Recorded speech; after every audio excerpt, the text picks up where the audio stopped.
When you hear the words Final Fantasy, what is the first image that comes in your mind? Probably cute guys doing cute things. Maybe Tifa being hot. Or maybe a huge spoiler about a character because people don't know how to shut the hell up! Okay, obviously your first thought for Final Fantasy is Final Fantasy VII because that is the most popular game in the franchise and has a beautiful remake that I can't play because I don't have a PS5. It's stupid. And I would love to talk about Final Fantasy VII because it's a great game, but I don't have much of a relationship with it since I played the original on the Switch 4 years ago when Remake came out. I would just be regurgitating other people's thoughts. Sorry, Cloud, but you were a fling. Cool. I did like your storyline, though. It was pretty mental, especially when Sephiroth took control of your body and you started dry humping in front of Aerith. Okay, important thing about me, when I play story-based games, I like to have a little fun when I have some control, which includes teabagging Scarlet to the rhythm of the music. But if we go back a game prior, back when the Earth was flat and two-dimensional, we will go on a journey with one of my favorite RPGs, the only other Final Fantasy I've ever played. Don't do it, I'm a virgin. A game I've never beaten. And we will learn ultimately how Final Fantasy VI saved my life. Which is not clickbait. Okay, maybe it is clickbait. Do you know how hard it is for a dumb person to stand out nowadays? This is probably the first thing you see when you boot the game. Those dark looming clouds and the organ playing the title theme. This would set the mood on the epic adventure that you're about to embark on. And then the title appears, Final Fantasy VI. Or 3, if you were old and rich enough to own an SNES at the time. Telling you that this game ain't for kids, but for big boys and girls. Most people probably watched in awe, but not me though, I usually press A to skip it. Gamers don't have time for atmosphere, but looking back at it in a modern lens, it's a pretty impressive little game. Seriously, 2.14 megabytes? What the hell happened to game sizes? They used to be so reasonable, man. Inflation hit us hard, especially considering how young video games are in general. It is amazing what the team at Squaresoft was able to accomplish with the SNES. Now, I didn't play this version, as I said before. I wasn't rich, but I wanted to mention the localization struggles this game had, dealing with the US government cracking down on video game violence and Nintendo of America's obsession with being family-friendly. There's this great article by Nadia Oxford from US Gamers that goes into more details.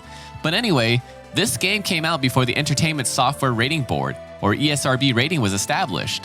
So basically, this game was under heavy scrutiny because of video game violence. Thanks, Mortal Kombat. So there was a lot of censorship and localization changes that needed to be done in order for Nintendo to approve and publish this game. And that responsibility fell onto one Chad's shoulders. Ted Woosley. Yes, as far as I know, he was the only translator for this game. And he had the difficult job of translating a game that deals with heavy themes, such as nihilism, chemical warfare, genocide, unalive, the apocalypse, teenage pregnancy, and of course, clowns. The biggest no-no from Nintendo is that you could not mention death in a game about death, in a country that romanticizes graphic violence. But not only that, he had the hard job of doing something that we as a species have kind of forgotten how to do, which is writing sentences with proper grammar. You see, before Final Fantasy VI, Squaresoft's localization and translation team was kind of bad. Actually, bad translations and localizations was pretty common back then, which is why so many of them are forever immortalized through memes. How are you, gentlemen? All your base are belong to us. So Squaresoft hired Ted Woosley so that they can avoid another Spoony Bard moment. The fact that he was able to translate a long and complex script while keeping it PG by himself is very impressive. It might not be perfect, but it is worthy of respect. So, how did he do it so well? Well, he did something that no one has ever done before. He played the game over and over and personally connected with it, which is what I ended up doing when I played it the first time, over 10 years ago. But I didn't play the SNES version. I played the Game Boy Advance version, which is a bit more accurate, from what I understand. But once again, what Ted Woosley was able to achieve for millions that played the original game is incredible, and I just think that's neat. So, how did I even start playing this game?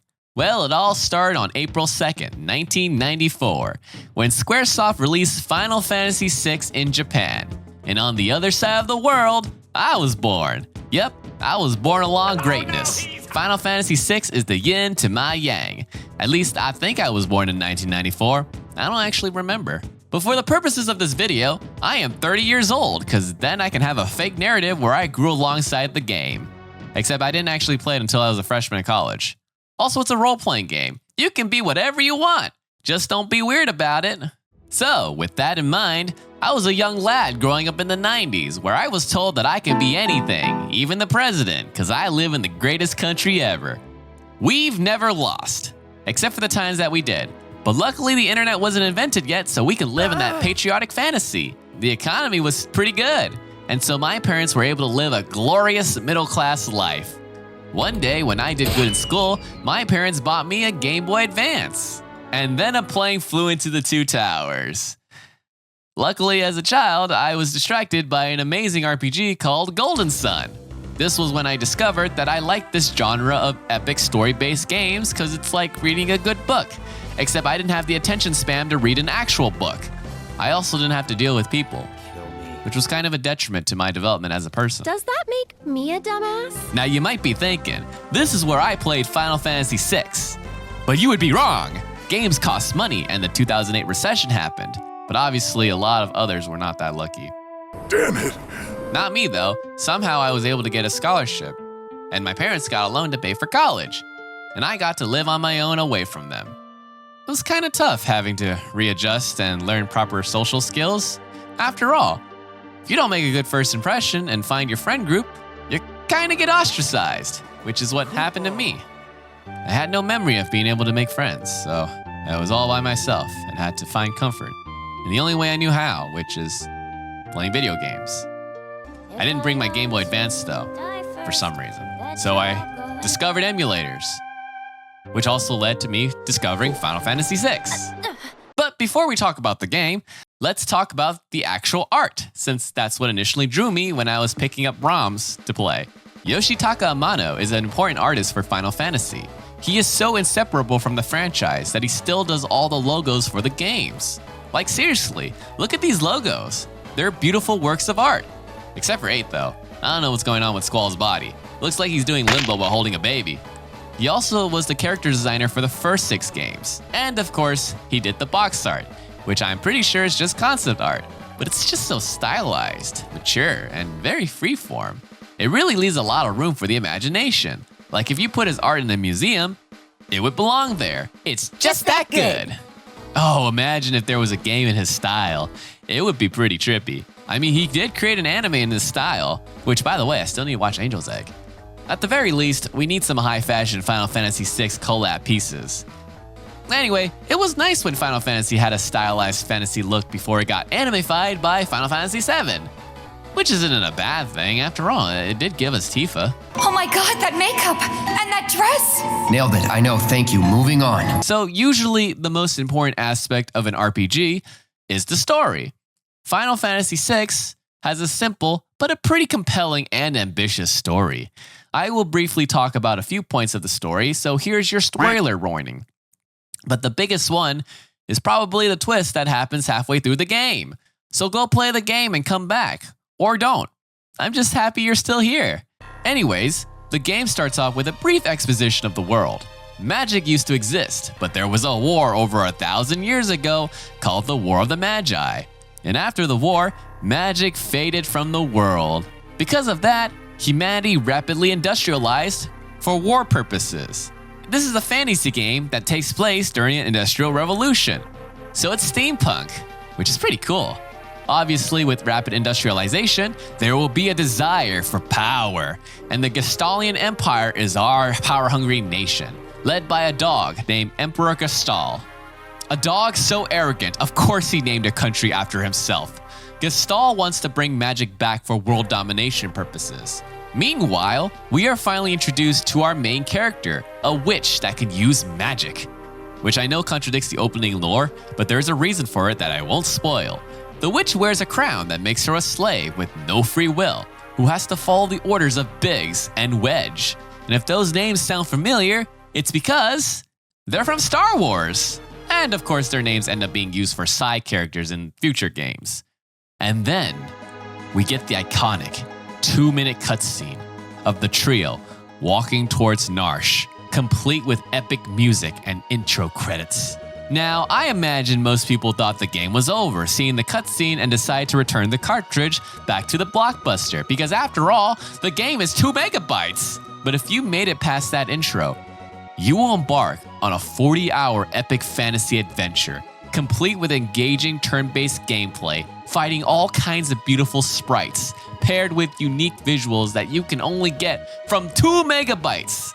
Literally all you do is wait for your turn, navigate a menu, and press buttons to make your enemies die. Who knew that would be a fun gameplay loop, but it is. So back to the story, our party eventually finds what they're looking for, an Esper frozen in ice, which are magical creatures that can use magic. But Terra's body reacts to the Esper, and Biggs and Wedge die. Well, actually they get sent to the next game, which is now canon thanks to Rebirth. The girl is saved by a kind stranger, and she is now free from the crown. She now has free will, even though I'm controlling her actions. But she has no memory, and only remembers her name. So the cool thing about this game is that you are allowed to name your heroes, which I definitely abused when I played the first time. Unfortunately, I don't remember all the names I gave to my heroes, with the exception of one. We'll get to him later. But for the purposes of this video, we will use the original names for some of these characters because calling her Green Glizzler is not a good name for a main character. The person that saved Terra is part of the Rebel Alliance. I mean the Returners, which is a Rebel Alliance against the Empire, the Gestalian Empire. Suddenly Terra is chased by Narsh forces because, well, she did massacre a bunch of people in their town. She tries to escape to the mines, but then she falls down a hole. We are then introduced to Locke, or Boy Toy, which was the name I gave him. Yes, I am an immature 18-year-old, alright? And I'm keeping that name because Boy Toy means a lot to me. Boy Toy is a thief, I mean treasure hunter, so he has an ability to steal items from his enemies, which I spammed even though most of the times he failed. Thank God for the Brigand's Glove relic, which changes steel to mug, because if not for that, Boy Toy would have done no damage in my whole playthrough. So Boy Toy goes to save Terra, with the help of some Moogles. And if you haven't played a Final Fantasy game before, it's very bipolar in its tone. It can go from a whimsical, goofy Looney Tunes slapstick adventure to, oh god, that's dark. That's really dark. I'm not sure if that was always the case in the previous games, but Final Fantasy VI definitely has that aspect, and that's what makes it so endearing. Terra and Boy Toy escape Narsh and head towards Figaro's castle, where they meet King Edgar, a charming man with many tools that will flirt with any woman he sees. None are safe, not even children. Oh god, Edgar, why? We then meet the jester, Kefka, who is an asshole. But he likes to make puns, so I'll give him a pass. He's one of the generals for Emperor Gastal. Oh, no. Also, he's the reason why Terra became a slave. He threatens King Edgar and then sets fire to his castle. The three escape on a chocobo. But the cool thing about Figaro's castle is that it can dive under the desert like a submarine. Don't know how that would work, but the fun thing about sprite-based games is that you can fill in the blanks with your imagination. There's also a cool cutscene that happens in a battle if Terra uses magic. The three travel together to find the leader of the Returners, Bannon, who is hoping to use Terra's abilities in the fight against the Empire. They end up meeting Sabin, the best boy, who has a fighting game mechanic of using command inputs to use his special moves. My favorite is obviously the Meteor Strike, or the Suplex, which can be done with every enemy in this game. He can suplex a painting, a god, a train, but most importantly, he can suplex a child. Now, I don't want to recap the entire story. I just wanted to give you a taste of it. After all, when I played it the first time, I missed out on a lot of the story. How was I supposed to know that you were supposed to sleep at inns to get secret cutscenes? Why would I spend 200 gil for an overpriced Pokemon Center when I could just spend 1,000 on individual potions to heal my own party? Media literacy? What is that? I didn't learn that. But anyway, as much as I would love to talk about Final Fantasy VI for 5 hours, I can't edit a video that long in a week. It's just not reasonable. So for the rest of the story section, I'll just go through a few moments from my personal adventure, starting with Ultros, a weird perverted octopus that just exists as a minor antagonist throughout the game. Literally, if you removed him, nothing about the story would change. But to me, I find his inclusion to be very important, as his existence becomes a creative exercise for my brain as I try to justify how this creature is able to do the crap he does in this game. His character also revels in his theatrics, like a B-movie villain, which is very appropriate for the central vibe of this video game. After the fight with Otros, the party is split and we get to choose scenarios where we are introduced to even more playable characters, which means more character themes.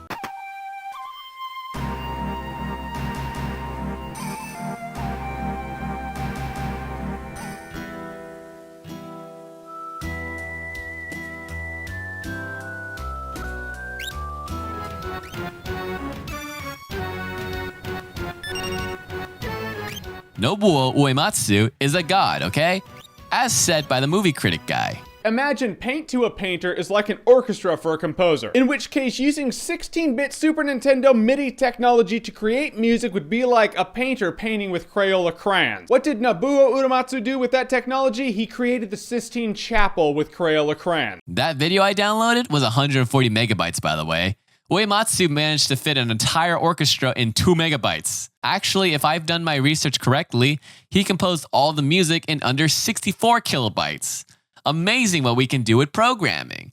Speaking of music, eventually, we get to one of my favorite set pieces in the game. Of course, that's the opera, starring Best Girl Celeste. When we're introduced to Celeste, she had just betrayed the Empire, as she found out about Kefka's evil plan to poison Doma's castle. And just like Terra, Celeste probably killed tons of people with magic. But she doesn't have any excuse of being a slave. She's a pretty proud person and can be pretty cold to others. Also, we get this really funny dialogue option from the thief of all people. Boy Toy and Celeste's relationship is probably the closest we will ever get to a romance. At the very least, these two usually have the most scenes together. So naturally, you'll keep the two together for lore reasons when you create your party. Celeste will probably be there when you find out about Boy Toy's tragic backstory with Rachel. Also at this point, I start to respect Boy Toy a lot more, to the point where I start calling him by his actual name. Halfway through the game, I start to regret naming him Boy Toy, and I called him Locke, and that was character development for me. So back to the opera. This moment is very important. Not only is it grandiose, but it was an experiment that would affect the franchise moving forward. See, if you really think about it, there was no reason to have our characters participate in an opera. This moment only exists to get our characters to meet Setzer, so we can have an airship. Prior to the game, you would explore towns and fight in dungeons to progress the story. And since this game is 2 megabytes, the player wouldn't really be surprised if that's all they did for 40 hours. I mean, I'd be satisfied. Even the producer, Hironobu Sakaguchi, when he wrote the script, just had one sentence for this moment. An event to be held at the opera. That easily could have just been a dungeon or a boss rush with 16-bit opera-like music. But the director, Yoshinori Kitase, chose to expand that sentence and make it a cinematic moment that will be remembered forever. It was a huge risk narratively, as even though there were silly moments, the story has been rather serious, as we spent the last hour trying to find Terra, our main character, who went berserk and is now in a coma. Okay, technically there aren't any main characters since they're all main characters, but let's be honest, you probably connect more with Locke and Celeste than you do Edgar and Sabin, even if the twins are more fun gameplay-wise. This opera is also very crucial for Celeste's character development. She's like Kefka in a way, but unlike him, she had an outlet. The opera was her way to express herself. The events that take place in the opera house is where we get to see Celeste in a more vulnerable position. She gets to be silly, feminine, and express her feelings about love. This moment is also really annoying, as if you mess up once, you have to reload your save and go through all the dialogue again. So you're very much encouraged to perfect it, like Celeste does. And then we get to the singing, the dancing, and the tossing of the bouquet. Out of context, it's just so silly. But when you've been following along on Celeste's journey, you just can't help but feel proud for her. And then Ultros shows up, and you would think this silliness would ruin it, but to me, it enhances the moment. This opera, for me, becomes iconic because of the absurdist comedic nature of Ultros' plan. You have 5 minutes to save Celeste from a 4-ton weight. I still don't know how that octopus managed to put that weight up there, but But who cares, man? Celeste is in danger. We have to fight through all these brats to get there. It's like a Mission Impossible moment, accompanied with very suspenseful music, or the third movement of this opera.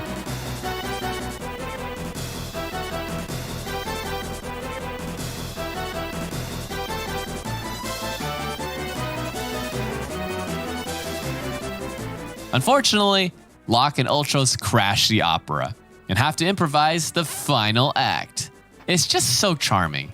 Finally, we get to fight Ultros, and it's accompanied by the fourth and final movement of the opera.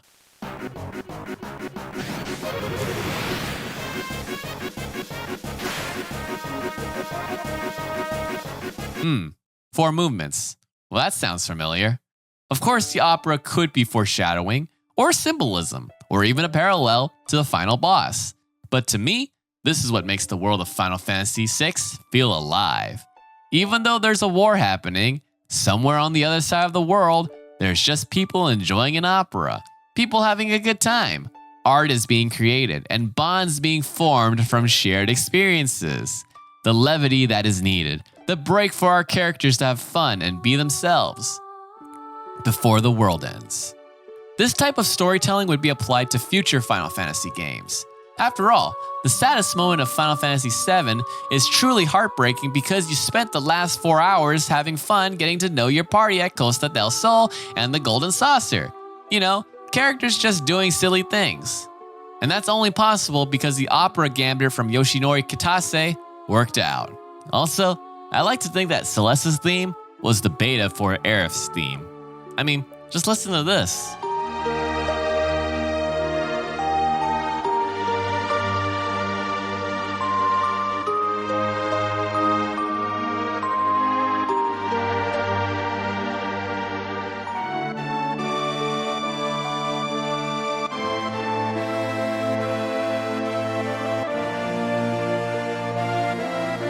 But as I said before, the world ends. Kefka ends up putting down the main antagonist Gestal and promotes himself as the god of the new world. We fought Kefka before, but he was never someone that we believe had that dog in him. Always the minor villain, like Ultros, just a joke.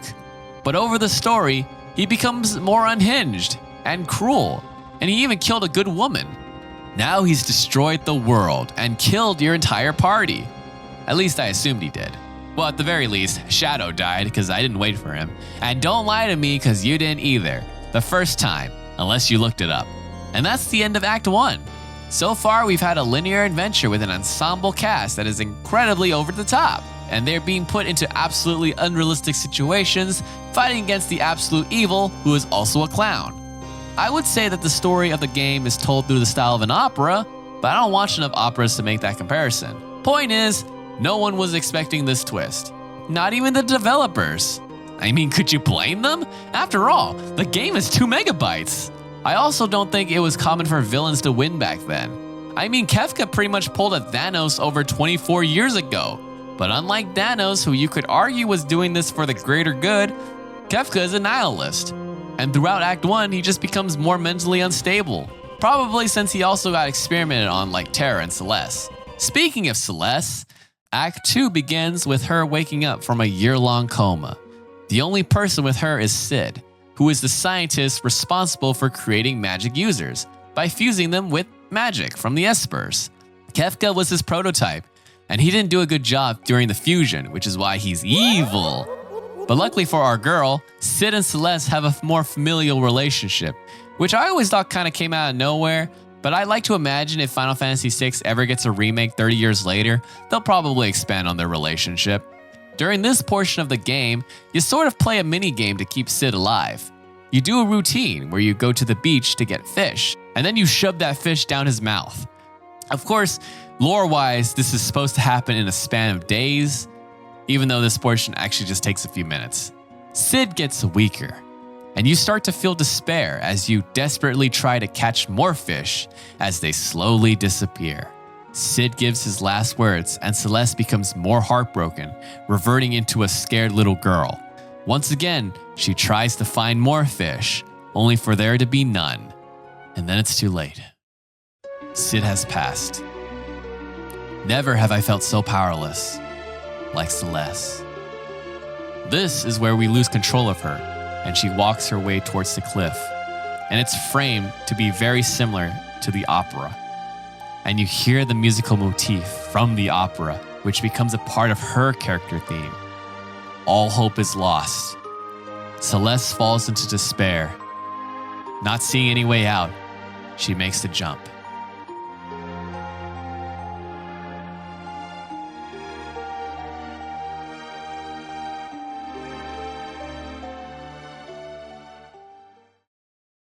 The title of this video is how this game saved my life. I've alluded to it before, but even though my circumstances were relatively normal or privileged, and there were definitely others much worse off from the recession than I was, but even so, I was not in a good headspace. I had just moved far away from home. No contact with my old friends, couldn't make any new friends since I had no real social skills, and we didn't really have much in common. Anime was still an interest that people would shame you for. But worst of all, I found out from my brother that my parents were actually struggling, as they lost their jobs from the 2008 recession. They just kept up the lie that we were middle class, that everything was alright, while I was playing video games like a basement dweller. Even though it wasn't my fault, I felt responsible for their suffering. Like Celeste, I too was very much a person that was obsessed with self-sacrifice. Who cares about what I want as long as I don't bother others? This was when I realized that the world sucks. People are awful. I had severe anxiety, and I just kept imagining myself having no economical future, that I would be living on the streets like a bum. I would constantly put myself down and discourage myself from trying new things. I was too self-aware of my lack of self-worth and would emphasize my flaws, but ignored solutions. I figured I wouldn't amount to anything. There was no hope for me. I was depressed. And so I started skateboarding. Not as an outlet, but so that I could get run over by a car. I was suicidal. I wanted to die. But even so, I didn't want to be a bother to my parents, as I heard that they would have to deal with the consequences. So I wanted to die in an accident, so some other stranger could deal with it. And so one night, as I was going down a hill, I lost control of my board and closed my eyes. I am truly in despair. I am alone, and life isn't worth living anymore. My mind has accepted death. But then my eyes open involuntarily, and my body instinctively jumps off the board, and I combat roll against my will down the hill. Felt like someone else was controlling my body, like Dark Souls. I slowly got up with minor scratches. I was fine. I was fine. I'm still here. Even though my brain wanted to end it all, my heart chose to live on. Or maybe vice versa, I'm not really sure. Now, I'm sure you can explain this phenomenon with science or religion, but to me, I was just confused. I didn't really know what to make of my attempt. So I just spent, the week playing Final Fantasy VI. I didn't even go to school. I didn't even go to class. And I did it until I got to this moment where Celeste jumped off the cliff and miraculously got washed up on shore, completely free from injuries, still alive even though all hope was lost. And at that point, I had just experienced something in an artistic medium that kind of spoke to me, that understood what I was going through, even if that was not what the game intended. Quite possibly someone else could look at this moment and call it cringe. And maybe I'm just looking into something that isn't actually there. So I understand that suicide is a taboo topic. No one wants to admit it, but it's something that needs to be openly discussed in a somewhat healthy way, I guess. I'm not a therapist, so maybe that's not a good idea. In fact, maybe what I've been saying isn't a good idea. But it worked for me. Which is why I find it disappointing that you can't even mention the word suicide, because I'll get demonetized. Which is not an issue because this is not my job, but if the video is demonetized, it gets buried and censored because of it. Especially when we have these topics, there's trigger warnings. And I just want to know why we are so afraid of this topic. I feel like the more we ignore it, the worse it gets. Or maybe Logan Paul ruined that discourse for everyone. I don't know. Of course, there are tons of stories that discuss depression and taking your own life, and Final Fantasy VI isn't unique in that aspect, but this was my first exposure to an attempt that failed. Well, except Season 1, Episode 3 of The Simpsons, where Homer attempts to end it all because he got fired and felt worthless. But I was like 6 when I saw the rerun of that. How would I know he was depressed? I just thought Yellow Man curing Rock was funny. And of course, there are better stories that depict the indomitable human spirit, but this game was my first exposure to that idea. It was also simple and easy enough for my monkey brain to understand. But what this game gave me was the idea of hope. As Celeste wakes up on the beach, she finds Locke's bandana on a bird. People could call this contrived, but when you reach rock bottom and you're in the darkness, you'll cling to any kind of light. For Celeste, it was Locke's bandana. And for me, it was this game. Now, I will put an asterisk on that because obviously there's more to it, but for the purposes of this section, please indulge the nostalgia I have for my own trauma. Once Celeste finds hope, the second act of the game has Celeste travel the ruined world looking for her friends. The world has been rearranged since Kefka became God, but luckily all the towns are fine. I guess redesigning towns exceeded 2 megabytes. So what's interesting about the second half is that almost all the towns and dungeons you find are optional. The game still does follow a natural linear path where you have to recruit Edgar in order to get Setzer, where you can learn about his tragic backstory to get another airship. Once you have the airship, you can fight Kefka right away. But it would be very hard and you will surely die unless you just grind those 3 characters to level 99. I've never felt the need to grind for that level. Personally, for me, the 40s is a good endgame level, because I still want the game to be challenging. Sometimes I feel like I'm the only person in the world that will intentionally handicap myself to make the game more fun and dramatic. But of course, you want to find all your friends, all 14 of them. You've seen them at their lowest point, and you want to see how their story arcs end. Well, except for Shadow, because I didn't wait for him. Honestly, this part of the game is well designed, filled with fun dungeons and challenging bosses. I never wanted our adventure to end. But most importantly, this game taught me, through Celeste, that if you want to find your friends, you need to put in the effort and find them yourself. Get out of your comfort zone and put yourself out there. And that's what I did. I ended up finding my people. I also found some really bad people that I thought were my friends who took advantage of me, but I'm not here to vent. Look, I'm still a little awkward, all right? But I'm getting a little better at it. But if you want to be happy, you need to choose to be happy. Anyway, after we find all of our party members and killed a bunch of dragons, we are finally ready to defeat Kefka and put an end to this game. So the final dungeon of this game will have you control 3 parties of 4. So the game does encourage you to level up all your characters. After all, everyone is a main character. Except I had to bench someone. The 3 parties fight their way past the warring triads and we get to Kefka. I know that I can spend hours talking about Kefka, but there are much more interesting videos that analyze his characters that I'll link to in the description. But this is where my story ends, because I never got to be Kefka. I had a save state on the first phase and had to stop because I had finals. And then I made some friends, and we got to go on plenty of silly adventures that involved a lot of drugs. Point is, I didn't have the time to finish Final Fantasy VI until a year later when I remembered that I have to beat this game, only to find out that my laptop died. I mean, this was my setup. It was gonna happen eventually. So, that's it. I never was able to beat the game and get closure. But really, I didn't need to. Of course, my life wasn't perfect. There were still ups and downs, more downs than ups, but I never felt the feeling of despair that I did before I played Final Fantasy VI.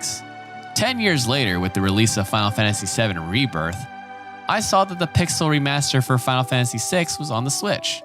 And now that I have disposable income and a somewhat stable mental state, I decided to finish what I started.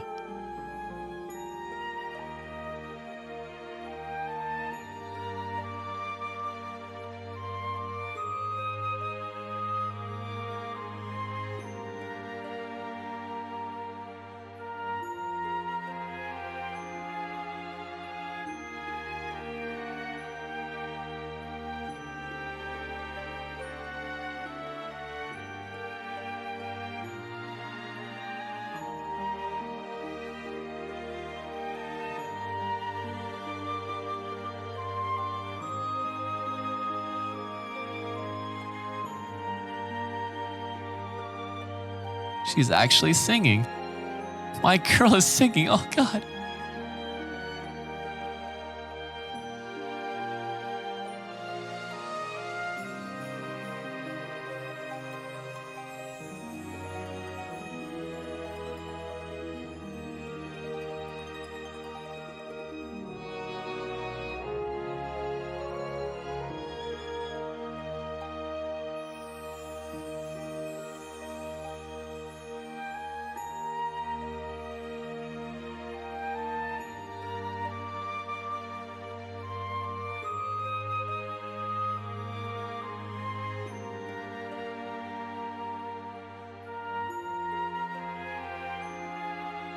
Boy Toy, let's go!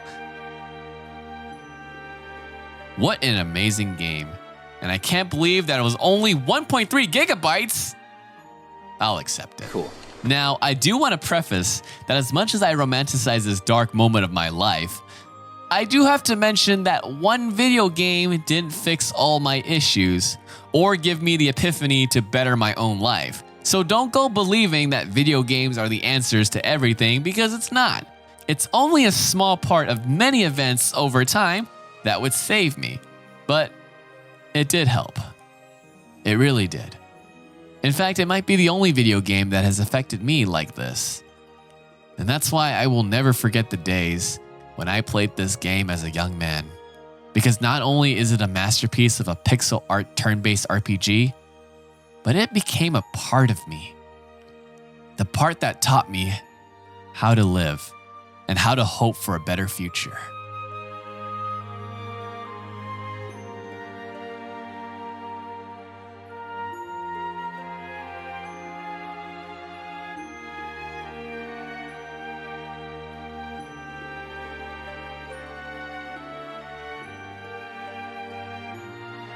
Too long didn't watch, Celeste's Best Girl, and Literally Me, and why the hell are there no figures of her for me to buy? God damn it!